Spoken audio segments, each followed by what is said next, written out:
Beauty and the Beast, the enchantment. In the heart of France there lived a prince who had no love in his heart. The prince was handsome, but despite having everything he could ever have wanted, he was selfish and terribly unkind. One dark and stormy night, the prince threw a party and invited only guests he deemed as handsome as himself. Suddenly, an old beggar woman entered the castle. She offered a rose to the prince in exchange for shelter from the storm. The prince turned her away. The beggar woman revealed that she was actually an enchantress. She knew that the prince could not see past appearances. As punishment, she turned him into a horrible beast and his subjects into household objects. The enchantment also made the villagers completely forget the castle and all who lived there.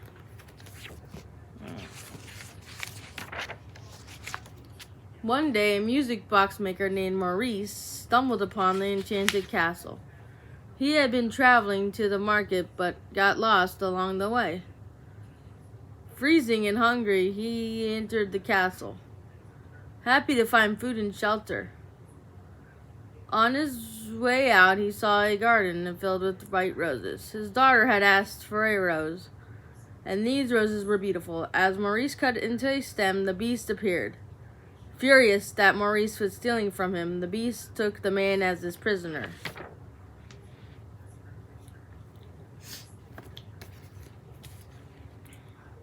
Maurice's daughter, Belle, was a smart, kind, and brave young woman. As beautiful as on the inside as she was on the outside. She had always dreamed of something more than her small town could offer. When her father failed to return from his trip, Belle set out to find him. At the enchanted castle, Belle discovered her father locked up in a dark prison tower. Then she met the beast and decided she would rescue her father herself. Against her father's wishes, she took his place as prisoner. She assured him she was not afraid. She would find a way out.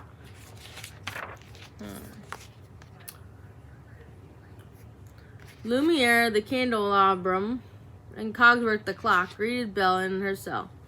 Lumiere and Cogsworth secretly hoped that Belle would be the one to break the castle's curse. If their master could learn to love another, and if she could love him in return. By the time the last petal fell from the enchantress's rose, they would all be human again, but time was running out. Lumiere and Cogsworth led Belle to a more comfortable room. There Belle met the kind teapot Mrs. Potts and her son, Sweet Teacup's son, Chip. She also met Madame de Gardenrobe, the theatrical wardrobe, and opera singer. The castle staff served Belle dinner, just treating her as a proper guest. After dinner, Belle snuck off to the west wing of the castle, where she discovered the enchantress's rose and a portrait of the prince painted before his curse. The beast stormed on and raged that she had trespassed in his private quarters. Belle had had enough. She fled the castle. During her escape, wolves attacked her. But the beast arrived in the nick of time to fight them off. He was injured in the struggle, so Belle helped him get back to the castle. She cleaned a large gash on the beast's arm. His subjects were entirely grateful that Belle had helped him. Lumiere and Cogsworth explained the enchantment to Belle, but kept the potential role in it a secret. Meanwhile, Belle was being enchanted in other ways. Once the beast realized that she and Belle shared a love of reading, he showed her his favorite place in the castle. It was the biggest private library in all of France, lined with books from floor to ceiling. Belle was delighted. That night, the two, each reading a book, shared a quiet dinner at the table. Looking up from the pages, Belle watched the beast plant his face in the bowl and slurp up his soup. The beast's table manners made Belle smile.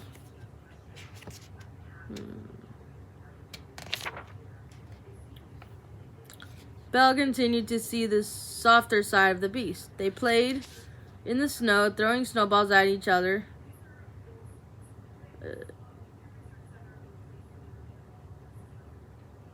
They cleaned the castle, with each year's worth of grime removed. Two shiny surfaces of the castle was further revealed. Belle was beginning to see the beast more clearly, too. Maybe he wasn't as much of a monster as she had thought. There was kindness beneath the fur and fangs, and the beast was feeling something similar. He began to realize that things weren't as grim and hopeless as he had thought. He was surprised by how much he had in common with Belle. One night, the beast revealed to his staff that he had strong feelings for Belle, but he felt she deserved to fall in love with someone better than him. He met Belle in the ballroom, which had been restored to its former glory. He and Belle danced gracefully and shared a special evening together. Belle admitted that she missed her father. The beast gave her a magic mirror. In it, she could see her father being bullied by the villagers. The beast encouraged Belle to go to help him.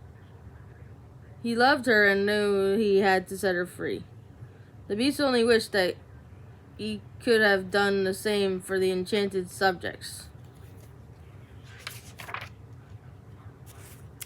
In the village, Belle fearlessly faced those who tormented her father. Maurice told them that Belle was trapped in an enchanted castle with the beast, but they thought he was out of his mind. To prove her father had spoken the truth, Belle revealed the beast to the villagers through a magic mirror. Belle's plan backfired. The villagers set off to storm the enchanted castle. The beast subjects defended themselves, sending the villagers running. The villain Gaston tried to kill the beast, but met his own end. Belle raced to the beast's sides. She had been badly injured. Meanwhile, the beast subjects began to lose their remaining human traits as the last petal of the enchantress rose fell. Was it too late?